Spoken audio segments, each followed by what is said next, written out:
Alright, we got a Bradford Pear here, sustained a little bit of damage, so we're going to start cleaning it up, getting it a little healthier. I'm going to start out up here a little bit. I'm going to hold the black handle still. Cut right through here. Then we're going to come down here and we're going to clean this off a little bit, kind of identify our branch collar there. Just want to be just outside of that branch collar when we cut this.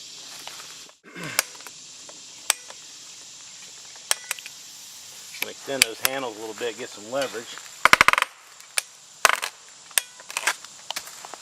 Go right through.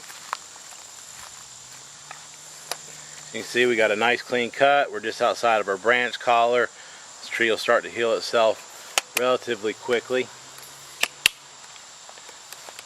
And that's your IW1425.